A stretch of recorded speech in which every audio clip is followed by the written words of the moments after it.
Hey everybody, welcome to Redacted Tonight. No, Moment of Clarity. Welcome to Moment of Clarity, Redacted Tonight's the other show. Hope you watch that one too. If you're only watching this one, then you're missing the good one that we put all the time into and the effort, and there's fucking graphics and all kinds of shit flying in and out, and you're only watching the... I'm wasting time. All right, important story though. This is a story that I've been mentioning here and there in interviews. I think it's an important fact, so I've mentioned it a bunch. People have been asking me for a little more detail about it to dig in there and really pick apart, rip out the tendons and cut it up and get the veins, and stuff in there. And I don't know why I made that so graphic. It really didn't need to be. But it's an incredibly important story about how Goldman Sachs, in an internal memo to investors, to top investors, so maybe not internal, but wasn't intended for the public to see, for the unwashed masses, for those who don't have millions of dollars invested in Wall Street. It wasn't intended for us. And this memo from Goldman Sachs analyst Salveen Richter said to top clients, it was titled, "Is curing patients a sustainable business model?" The memo basically goes on to advise Goldman Sachs clients to not invest in patients, to not invest in curing things, because guess what? You don't make enough money that way. If you cure a disease, it's over. The income is over. And I want to read a quick part from this. He said, "The potential to deliver one-shot cures is one of the most attractive aspects of gene therapy. However, such treatments offer a very different outlook with regard to recurring revenue versus chronic therapies. While this proposition carries tremendous value for patients and society, it could present a challenge for sustained cash flow. Do not cure people of diseases because it could present a challenge for sustained cash flow. Are you fucking kidding me? It's repulsive. I mean, that's worse than a murderer because most murderers kill like a person. This could kill hundreds of people to not have a cure that we could have had for a disease. Hundreds, thousands could die because of that. And that's what Goldman Sachs is advising their top investors." Now, this memo leaked out 2 years ago, and I covered it then, but it's important now, because here's the thing. It's coronavirus, various forms of it have been around since like the 1960s and 70s. This novel version is the one that has been wreaking havoc across the world. However, imagine if Goldman Sachs, imagine if Wall Street had been investing in cures for various things for decades now, rather than realizing that, there's not as much money in it as there is for therapies. Investing in ways people can be treated for things, yet stay sick long term. That's where the money is.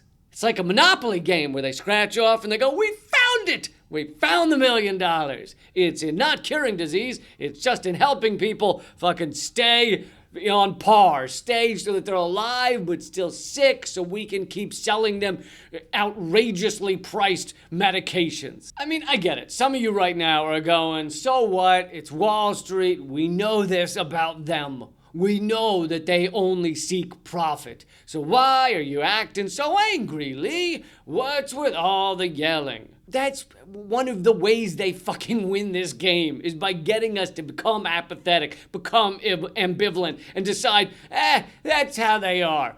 Who cares? What can you do? Instead, we should remain shocked. We should remain angry.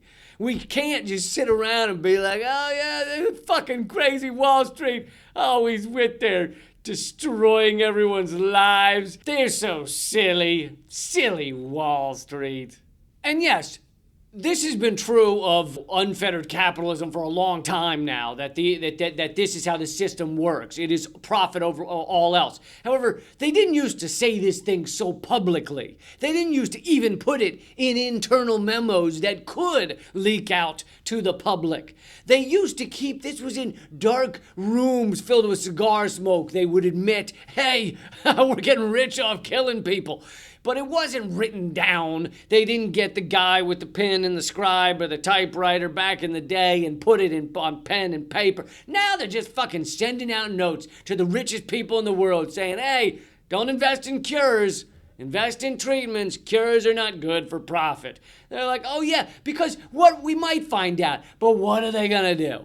What are the people gonna do? Well, one day we might get tired of it. One day we might get fucking pissed off enough to actually stand up. Because a lot of people don't realize that coronavirus and any outbreak like this, any pandemic like this, has a lot to do with class structure, class war that is being perpetrated by the rich against the not rich. All right, I don't even want to say against the poor, because the middle class is suffering too. The lower middle class, the average people earning minimum wage, they're all struggling. You don't have to be homeless to be exploited and abused in this system. So, all right, so what does class structure have to do with coronavirus? As we've been told so many times, we're all in this together. We're in this together. And in fact, I even said that before it became the goddamn catchphrase of CNN. I said it like the first week the shit was hitting the fan. I was like, we're in this together, let's do this.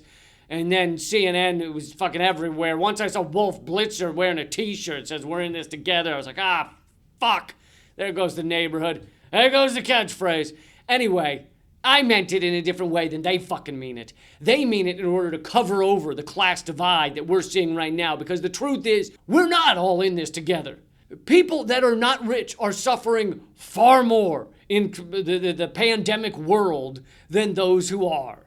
With only a few exceptions, the rich have better doctors, more access to doctors, more access to hospitals, more access to testing, more access to protective gear, more access to the ability to stay home and quarantine in a fucking 12-room house with a giant backyard and a goddamn tennis court. Quarantine doesn't seem so bad when you got all that at your disposal. Oh, just take a dip in the pool during my quarantine.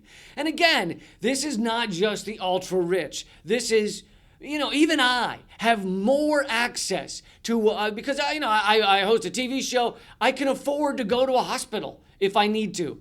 I can afford to go see a doctor if I need to.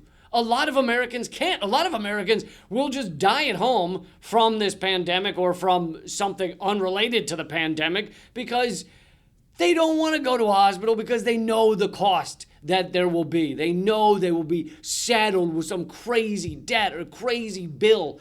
They're in the hospital for 2 hours and now they're being charged more than they would make in 3 months.